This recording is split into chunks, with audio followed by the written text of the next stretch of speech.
Hello అండి, good evening. అందరూ ఎలా ఉన్నారు? నేనైతే చాలా బాగున్నాను. మీరందరూ కూడా బాగున్నారని మనస్ఫూర్తిగా కోరుకుంటూ ఈరోజు మీతో ఒక చిన్న విషయం చెప్పే ప్రయత్నం చేస్తాను. అది ఏంటి అంటే, గత 5 ఏళ్ళు వైఎస్ఆర్సీపీ పరిపాలన ఎంత దరిద్రంగా ఉందో మనం అందరం చూసాము.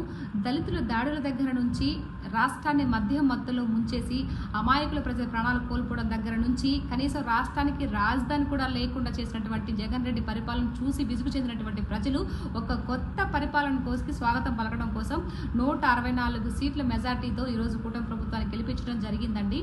కూటమి ప్రభుత్వం వచ్చి ఈ రోజుటికి కరెక్ట్గా 1 ఇయర్ అవుతుంది. ఈ 1 ఇయర్లో ప్రభుత్వం ఎలాంటి పనులు చేపట్టింది, ఎలాంటి పథకాలు తీసుకొచ్చని చెప్పే ప్రయత్నం చేస్తాను.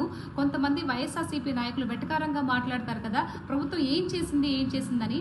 సో మీరందరూ చెవులు రెక్కరించుకొని వినండి, ప్రభుత్వం ఏం చేసిందని కూడా చెప్తాను.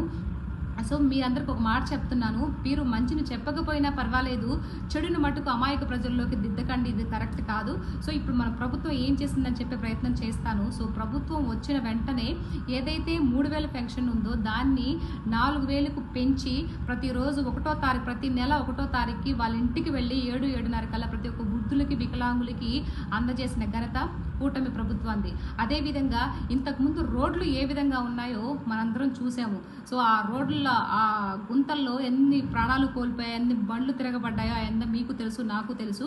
కానీ అలాంటి పరిపాలన నుంచి ఈరోజు కూటమి ప్రభుత్వం ప్రతి ఒక్క మారుమూల గ్రామాలలో సిమెంట్ రోడ్లు కానీ మెయిన్ రోడ్లు కానీ ఈరోజు ఎంత అద్భుతంగా ఉన్నాయి, దానికి కారణం కూటమి ప్రభుత్వం. అదేవిధంగా గత ప్రభుత్వంలో మన జగన్ రెడ్డి గారు 1 సంవత్సరం కూడా డిఎస్సి రిలీజ్ చేయకపోతుండే, కానీ ఇప్పుడు కూటమి ప్రభుత్వం వచ్చిన సంవత్సరానికి ఈరోజు 16,347 పోస్టులు రిలీజ్ చేసిందండి. రేపు 16వ తారీఖు ఎగ్జామ్స్ కూడా జరగబోతున్నాయి.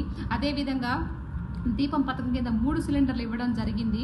అదేవిధంగా ఏదైతే పిల్లలకి తల్లికి వందనం పేరు మీద రేపు రీఓపెనింగ్ 16 లోపల, జూన్ 16 లోపల ప్రతి గవర్నమెంట్ స్కూల్ చదివే పిల్లలకి ఈ యొక్క పథకాన్ని అందజేయడం జరుగుతుంది. బాబు గారు చెప్పినట్టు ఉచిత బస్సు అని చెప్పేసి అన్నారు, అది ఆగస్టులో కూడా అమల్లోకి వస్తుంది. విశాఖ హక్కు ఆంధ్రుల హక్కు అని ఏదైతే మన విశాఖ స్టీల్ ప్లాంట్ని ప్రైవేటీకరణ చేయకుండా ప్రభుత్వం, కూటమి ప్రభుత్వం ఎంతో చాకచైతే చూపించిందండి. సో అదేవిధంగా మన విశాఖకి రైల్వే జోన్ తీసుకొచ్చేసింది. ఇంతకుముందు జగన్ రెడ్డి పరిపాలనలో మన ఆంధ్ర రాష్ట్రాన్ని గంజా ఎలా పెట్టి పోషించేశాడో, ఎంతమంది అమాయకులు ప్రాణాలకి పోవడానికి కారణమయ్యాడో అలాంటి కట్టుదిట్టం చేసిందండి. ఒక లీగల్ టీంను ఏర్పాటు చేసి ఈరోజు ఎవరైతే ఇలాంటి మాదక ద్రవ్యాలని ఇది చేసే ఇదిలో వాళ్ళని ఎలాంటి వాళ్ళైనా సరే, ఎంత పెద్ద వాళ్ళైనా సరే ఎత్తుకుపోయి లోపల పడేసే స్థితిలో ఈరోజు ప్రభుత్వాన్ని అంత కట్టుదిట్టం చేసిందనమాట. సో హ్యాట్సప్ చెప్పాలి.